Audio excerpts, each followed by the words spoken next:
Hi, everyone. This is Michelle Grimolia, the president and CEO here at Woodland Pond. This is my weekly update for a Tuesday, and the date today is Tuesday, December 13th, 2022. I actually don't have too many things for the update today, so I thought that I would focus on a couple of seasonally related items, just so that everybody sort of has these things in mind. We had our first accumulated snow this week. Many of you are new here to the community, or some may not remember what our typical protocols are here at the community, but just a few things to keep in mind. Normally speaking, it's the process of the snow removal contractor to clear one parking lot for us, for our staff to be able to come in and out of without any impediment throughout the duration of any storm. And that is the parking lot outside of the health center. So typically you will see that coned off prior to the outset of a storm. And the reason is because our staff that work 24/7 need to be able to come and go to a clean lot. They also keep the roadways clear.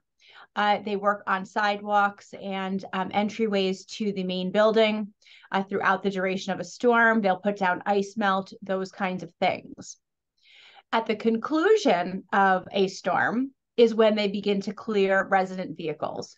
So your vehicle will not be cleared throughout the course of a storm typically, but will be cleared within the day following the storm is typically how that process works.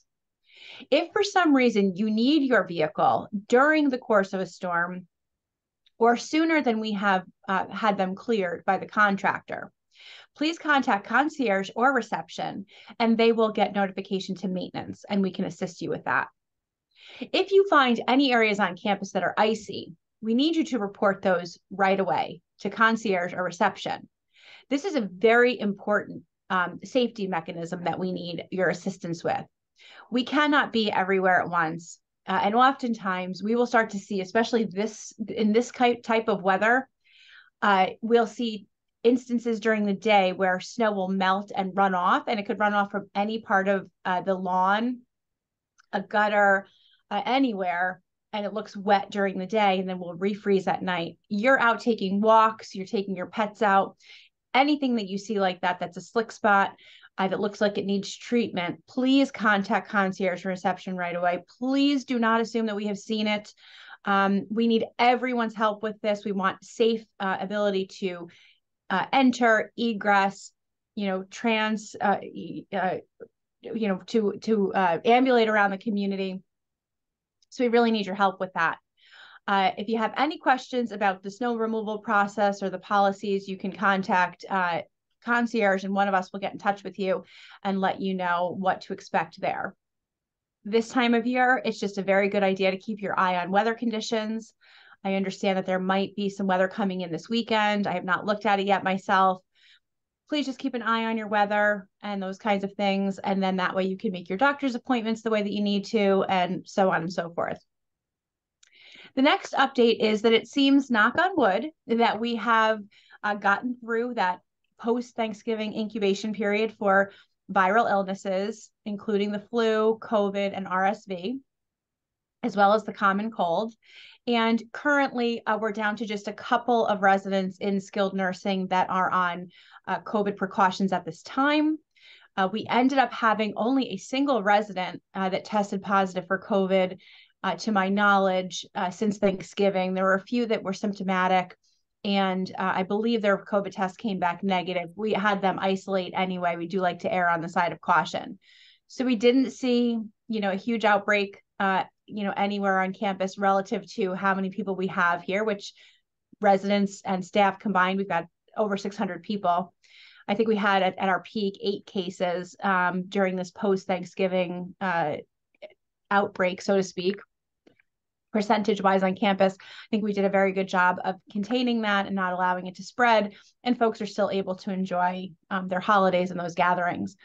But there's no question, right now the flu is quite prevalent in our area, and my understanding is that the current strain of the flu is pretty significant, and combining that with the fact that some of us are still experiencing suppressed immune systems after our isolation during COVID, you could certainly experience a particularly bad flu.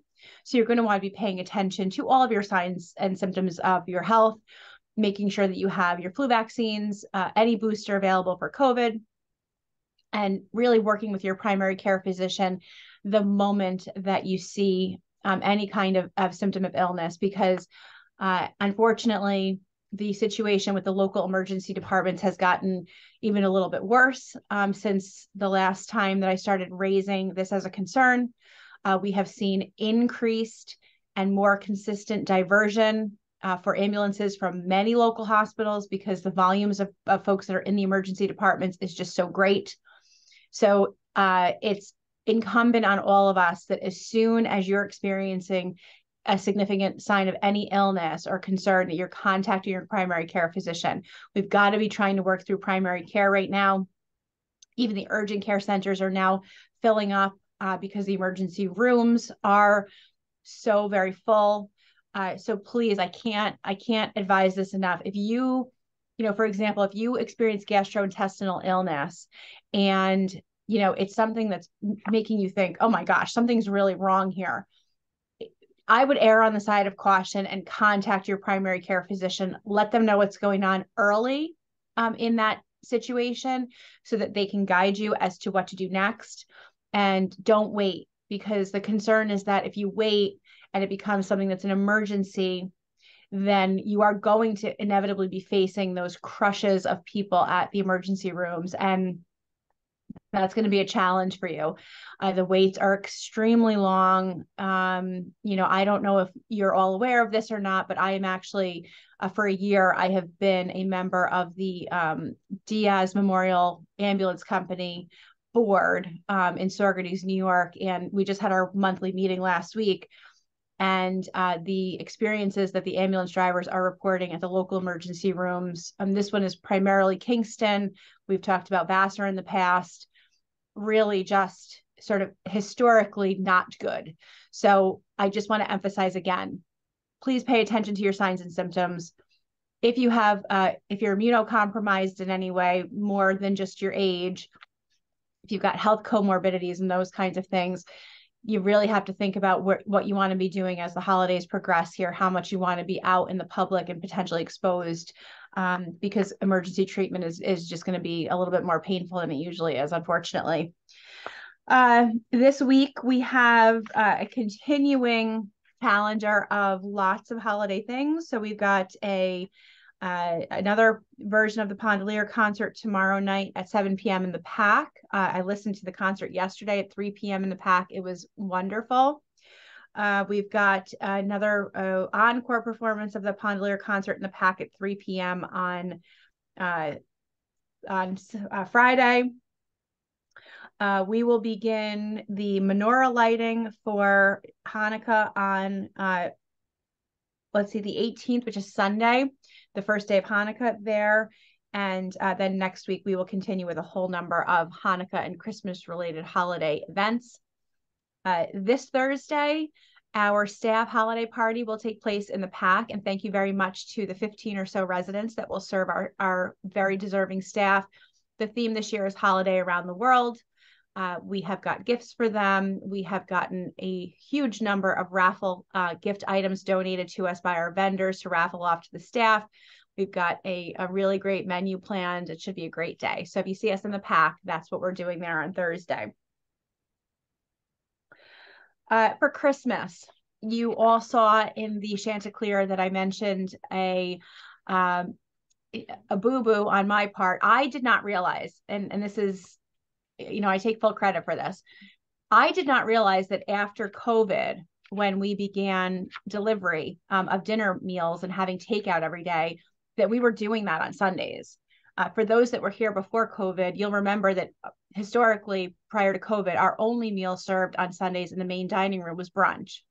So it was my assumption, and you know what they say about assumptions, that now that we're not in COVID protocols anymore, that we had discontinued dinner meal service period on Sunday night. So when we had polled the Residence Council and Dining Committee members in early October about 3 different choices related to Thanksgiving, Christmas, and New Year's, And we got the responses about what the preference would be to do for the meals. When we decided to put in the complimentary continental breakfast in the pub on Sunday for Christmas, it was an oversight on my part. I did not realize that we were doing meal service on Sundays on a delivery and takeout basis. So we have rectified that for Christmas. It was not intentional by any means. So we will be providing a takeout meal on Christmas coming from the main dining room. So you will get a menu as you normally do on Saturday that you'll need to fill out for Sunday. Those meals will need to be picked up because it's Christmas Day and it's a Sunday. So we don't typically have wait staff in, and we won't that Sunday afternoon. So it's sort of navigating around Sundays. It's a unique situation. So this is nothing particular to Christmas. It's just this happens to fall on a Sunday. So we have to kind of navigate around this. Some of you have raised a concern about your neighbors dining alone on Christmas. So what I would encourage about that is the complimentary breakfast will be a wonderful opportunity for you to dine together. So you can receive your breakfast in the pub and then certainly sit and gather, share coffee, share your breakfast, enjoy that meal together. And then you have the rest of the day. If you're not doing something with your family or friends, either here or off campus, you certainly can gather together. And I would encourage that. It's not a matter of being lonely. It's just a matter of finding your friends here at the community. So if you are a member at the community and you find that you understand that you will be here for dinner time or the afternoon time and your neighbor will be, why don't you share a cup of coffee or an appetizer or a cocktail or your takeout meal together in one of your homes? It would be a great time for the community to come together. So you'll have the meal that we provide there in the pub and that area for breakfast time. And then certainly you'll have the takeout meals and then can certainly share those however you'd like with your neighbors. So I think a lot of you are spending the afternoon with your families from what I understand, but for those that may not have dinner plans per se, certainly your neighbors are an option.